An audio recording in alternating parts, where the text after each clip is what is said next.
Hello, welcome to Everyday Enlightenment. I'm Claritha, and I want to give you some suggestions on what to do in what I like to call the meantime. And some of you know that in addition to being a doctor of acupuncture, I'm a spiritual coach as well as an energy worker.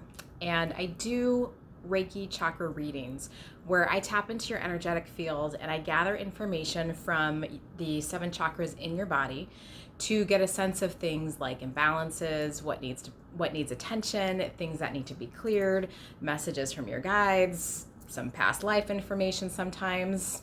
It's very different depending on the person and where they are, but it's really cool. So occasionally on Sundays, I do a full day of Reiki chakra readings, which I did this past Sunday. And there definitely was a theme from people's guides and their higher selves. So if I'm seeing this in a bunch of people on one day, there's a very high likelihood that this might apply to you too, because it's something that's just kind of happening in the collective. And that's the concept of the meantime, meantime. And I heard about that concept years ago when I read a book about self-love, but the concept can really apply to anything.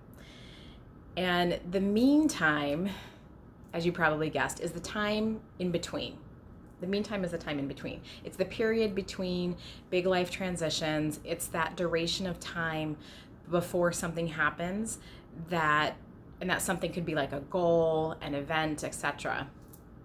And I was seeing it in so many people that are in this transition period in their life right now, which is most of us because of just what's happening on the planet. So whether it's like waiting for your baby's arrival, if you're moving, if you're shifting the focus of your business, you're starting a new job, you're starting a new relationship, you're ending a relationship, whatever it is, many are having difficulty being in the meantime. And they're having difficulty in the meantime because they're pushing to make things happen before they're actually supposed to. Or maybe they're judging their journey. Maybe they're doubting how far they've come. Maybe they're questioning if they can even have what they want. And it's uncomfortable. Being in the meantime is uncomfortable because humans don't like uncertainty. We don't. But uncertainty is guaranteed when you're moving from one thing to the next. It's kind of like being on the monkey bars or being on a trapeze. You have to let go of one thing before you move into the other. And it's a little wobbly there. So know that, there's a certain level of uncertainty in the meantime, and it's totally okay and it's natural. And the meantime is all about that creative pause and that manifestation energy that is creating the things that are coming next while the universe conspires in your favor. So it may or may not require a pause in action, but the energy of what you're creating is still flowing, even if you don't feel it.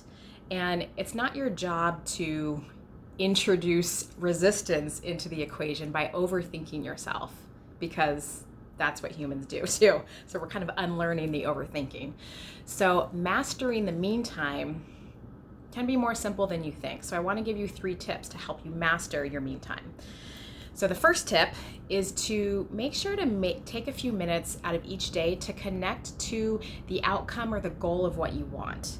So you can visualize it if you're a visual person, but one of the things that I've found is most important to try on is to try on the energy of already having the thing that you want. You want to feel that in your body. You want to feel it in your cells and hold that feeling for 30 seconds or more.